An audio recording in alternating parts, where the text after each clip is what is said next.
salaamaaleykum monsieur Sylla maa ngi lay nuyu. maa ngi lay fay si tey mu nekk ci stade national président daal di koy wax ñëpp génn te ñu fi nga xam ne mooy commune de Jaxaay nga daal di génn soo sa blouson wàcc ànd ak ki nga xam ne mooy monsieur le maire ak le sous préfet di seetal sa koñ di seetal sa gox tey lan nga ñu ciy wax.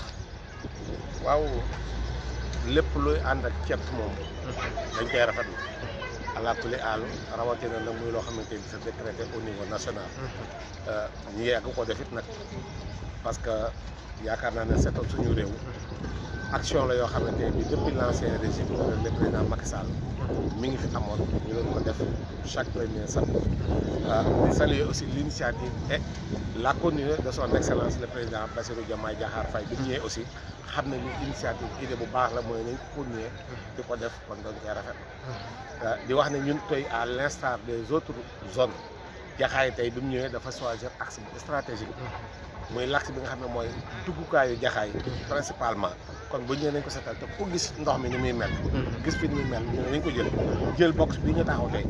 nga xamante ne box bi joué na rôle bu important ci Jaxaay parce que lii nga jàkkaarloo Jaxaay ba mu dee Jaxaay bi léegi la doon defee réunion conseil municipal depuis presque 2 ans mënatu koo def fee nga gis ne barax bi nekk moo doon samay bureau mi nga ne fi toll inaccessible donc tey buñ jógee dañ koy defaraat dañ koy setal kon vraiment loolu fierté lay doon rafetlu initiative population bi nga xam ne moo ko wër muy ñi nga xam ne ñooy jël saab muy waa 11B muy waa 11A muy waa 11PA muy vraiment waa 12B yëpp dañuy rafetlu initiative ak population bi maire ñëw sous préfet l'adjoint au sous préfet donc lu ñuy rafetlu waaw di wax ne nag luñ ko rafetlu aussi danañu vraiment ñaax l'état parce que yu mel nii état daf ko war a gunge daf ci war a jàpp daf ko war a dooleel parce que nit ñi buñ di amee xalaat ak seen doole buñ ñëwee matériel yi ci war a toll ñoom ñoo ko war a mën a indi comme solutionné nag waroon nañ leen a accompagner ci lu mel nii andil ñu loo xam ne gis nga tey kii bi ñëw ni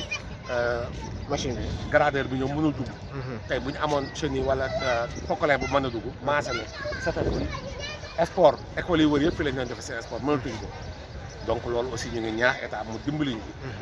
de surcroît également ñu fexe ba canalisation yi dugg au niveau de Jaxaay parce que lépp lu ñu mën a def te canalisation duggul mbën mi du fi jógee tant que mbën mi jógee lii du fi jóge donc daal vraiment loolu moo am lu ñu ci doon war a mën a wax ñu wax ne état war na mën a gunge Jaxaay bi nga xam ne kii la tey boo jëlee image ñu koy wax léegi suñu hôpital bi nga xamante bi depuis 2006 mi ngi wax nañ ci waxati man au niveau du haut conseil def naa ci intervention def ci dem ministère ñu mel ni Ablaye Ba ñeneen nit ñu baree ci Jaxaay dem nañ ci Birama Niang ku nekk jóg taxaw wax mais ba léegi vraiment ñu ngi nii sotteegul dañuy ñaan yàlla bu sotti Jaxaay bénéficié woo ko man koo jëriñoo ak li ko wër. père damay ñëwaat fi nga xam ne moom mooy état box bi nekkul négligence de la population moo tax mel nii parce que buñ ko fekkoon ne ba mu amee ñax ñu gën di ko bay à chaque fois je pense que doon wooy mais est-ce que nekkul négligence de la population moo tax mu mel nii. waaw négligence mënuma accuser la population de négligence bien vrai que lii ñu tàmbali tey mënoon nañu koo jëkkee doon ko toppatoo man box bi ma fii ñëw di ko jël en 2015 ñu affecté ma fii may jox ma kii dama ko fekk ñu doon ko am ñu koy bay ñax mu bari na fi première action bi ma def j'ai payé 75 000 ñu bay ko at mu jot maa daan fay ñu koy bay mënatuma ko woon def effectivement la direction wax naa leen ko bi ma ñëwee te mu wax leen ñoom tamit am na yoo xam ne ñu ko jël en charge mais effectivement bu amoon accompagnement population ba mu diir li mu fi nekk di ko gérer xam ne amoon na accessibilité bi di leen permettre ñu fee réunion ak di fi technicien ñuy làmb ak seen yëpp bu ñu amoon engagement boobu population bi ak ASC amoon ko di accompagner doonu loon mel ni nag ñoom it bu fekkee dañ ne mbirum état la xëy na ñoom ñoo xam ne impliqué wala xamuñu bu yàggee nii lay mel rek mais lii ñu def te yàlla war nañu koo jëkkee mais là je suis d'avis avec vous si wàllu fi nga xam ne terrain bi nga xam ne moom la jeunes yi doon entraîner tey ñu bëgg koo def li nga xam ne moom mooy bassin bi daal di koy yóbbu Sangalkam est-ce que waruñoo xoolaat découpage yu Jaxaay bi waaw découpage bi moom en son temps liñ ci waroon a wax ne ko ñu waroon yuuxu nañ ci parce que vous savez que c'est un découpage politique purement politique moo waral tey lu toll ni Jaxaay nga xool fii nga taxaw nii rek muy terrain Lébu gi nekk ci xolu Jaxaay ñëwee dañ koy tëbb yóbbu ko mu bokk ca Sangalkam tey ñoom buñ soxlaa benn papier wala benn kayit nga xam ne dañuy fay ay 6 000 et quelque wala 3 000 wala 2 000 pour dem ba Sangalkam ñëwaat alors que buñ ko soxloon dem fii dañuy dox dem donc ne serait-ce que loolu rek rapprochement bi nga xam ne tey bi état bi maire bi dafa seetlu population jaruloon ñu koy def bi ci des it mooy découper ko nii tey mu am ay conflits entre les deux maires des fois ñu ne non Pape Sow ne buñ laal fii jaane ñoo taxaw loolu aussi vraiment c'est pas bon pour la population donc vraiment là aussi vous me permettrez de le dire parce que comme j'ai été au conseil on l'a débattu on a demandé à ce qu'on revoie le découpage administratif en tout cas du Sénégal mais en particulier du département de Keur Massar, le nouveau département, le 46e département. Parce que si vous prenez l'exemple, allez vers Keur Massar, vers la forêt de Keur Massar, tout ce qui est de la forêt, la gare routière et tout ça, appartient à la commune de Mbao. Donc ça dépend